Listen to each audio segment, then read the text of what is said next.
Okay, round 2. Let's practice writing our hypothesis. So the null has to always have the equal to part in it. And you're always going to have 2 that you're writing. Traditionally, we write the null first. The alternative is what we're looking at.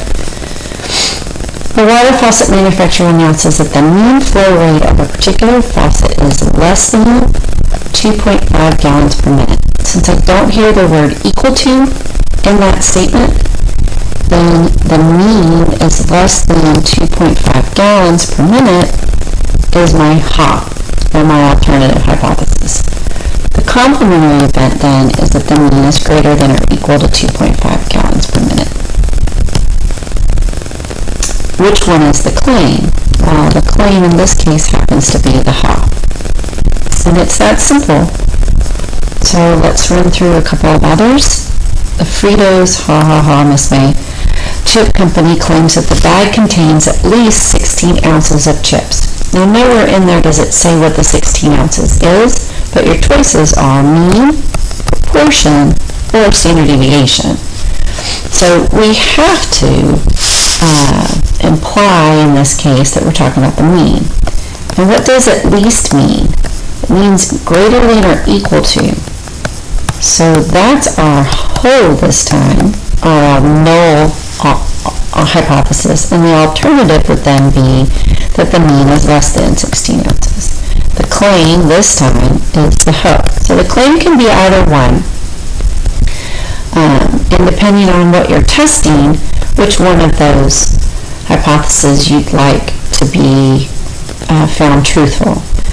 The next one says the proportion, so there it gives us that, is 82%. This one's a little bit different because it doesn't give you any direction in the prompt, meaning there's no greater than or less than. So the proportion either is 82%, and the complement to that is that you're not 82%, and the claim was the null. In the third one, it talks about standard deviation. So we're looking to see if there's an equal to in the statement that it gives us. As stated by a company's shipping department, the number of shipping errors per million shipments has a standard deviation that is less than 3.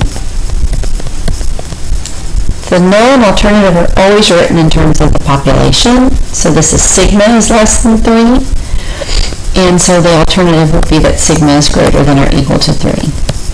The claim this time is the Last one, company claims that its brands of paint have a mean drying time of less than 45 minutes. So the mean is less than 45 minutes, did not contain equal to. So the equal to portion goes in the null, and the claim is the Now how do you know which ones are one-tailed versus two-tailed tests? Out of those 5 examples, the only one that's a two-tailed test was this one, because there's no direction on the So you have to double the probability when you work that problem.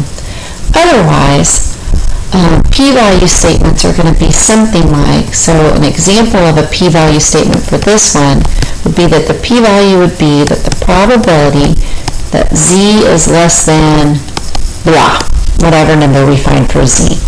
This less than always matches the alternative's value. So whatever direction the alternative is. Okay, I gave us a couple more to look at. I don't know that we need them, but let's scroll through and go ahead and finish filling in blanks here.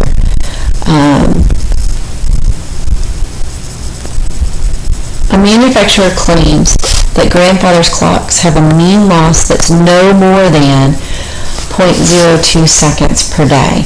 And so that's definitely a one-tailed test because of the direction. No more than means less than or equal to. So the would be mean is less than or equal to 0.02 seconds, and the would be the mean is greater than or equal to. So when you get to that p-value statement, p-value will equal the probability that z or t is, that's not an equal to, sorry, sleepy. That z or t is greater than whatever number you find. And the second one, the mean life of a tire is no less than 80,000 is a horrible way to write that. But that means greater than or equal to 80,000. So the ha would be less than. This is a one-tailed test. And your p-value statement would be the probability that z or t, because it's mu, is less than whatever number you find for z or t. Because, again, it's going to match the direction of the hop. Okay, this one says is 40 pounds, so this is a two-tailed test, and I'll show you how to do the p-values for those later, but your p-value is going to be 2 times the probability of something. We just need to figure out the something. Alright, the last thing you need in order to get started in Chapter 7 is types of errors that you can make while you are running a hypothesis test. So I have this little table on the last page that talks about the types of errors. The truth of the population will either be that the null is true or that the null is false. So back to my car manufacturer, that it's 42 miles per gallon or it's not. I'll never know the actual truth, but those are the two scenarios, right? Either the null is true or the null is false. And then the decisions that you can make are you can reject the null or you can fail to reject the null. Now that sounds funny. That doesn't mean I'm accepting the null, it just means I don't have evidence to throw it away. So if you fail to reject the null and the null is true, this is a good choice because you kept it and it was true. And if you reject the null and the null is false, that also is awesome job. So the types of error, you have 2 types, and they're real creative in what they mean them. This is a type 1 error, and this is a type 2 error, where you reject the null when the null is true is type 1, and the probability of creating this error is actually the alpha level. And then if you fail to reject the null, but the null is false, that would be a type 2 error. If we want to look at some scenarios and the consequences, I started off with innocent or guilty, because you're assumed to be innocent until proven guilty, right? This particular scenario has us using a lie detector test that would probably not falsely accuse any innocent people and probably pick up 70 to 90% of the guilty people. Suppose that the result of this lie detector test is allowed as evidence in a criminal trial.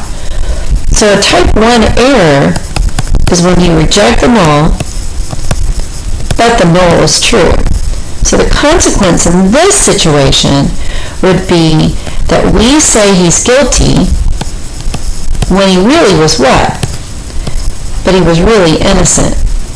What a horrible error to make. Type 2 error would be that we fail to reject the null, but the null is false. And the consequence to that in this case is that we would say that he's innocent, but he really was guilty.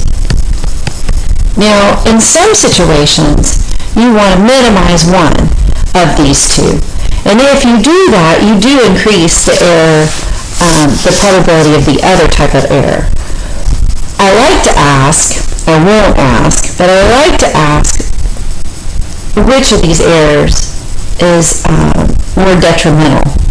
Is it worse to say somebody's guilty and throw them in jail when they really weren't? Or is it worse to say they're innocent and let them go and they really were a criminal? So I guess it depends on what the crime was, right? Anyway, that's the idea. There's one more example, if I've got a little bit more time here. The null hypothesis on this one is that we're talking about a proportion of domestic flights arriving on time. And the U.S. Transportation reported that 77% of all domestic passenger flights were on time, and an airline decides to offer an employee a bonus if it's more than the average rate. So that doesn't have equal to in it, so that's the ha. and here's the null. So the consequences are what? So a type 1 error is rejecting the null when the null is true. So that means I would have given raises and they didn't deserve them. Type 2 error consequence here is that I failed to reject the null and the null was false, that I gave no raises, but the employees actually earned them. So it's always the statistician's job to decide which of those errors you want to minimize. But you always run the risk of making both of those errors. You always run the risk of those two errors, and if you make one, you might not ever know. But if it's something like a new drug for cancer, you want to minimize the error that you're going to create when you run that test. Okay, we still haven't run any tests yet, so that'll be the next video. Woohoo!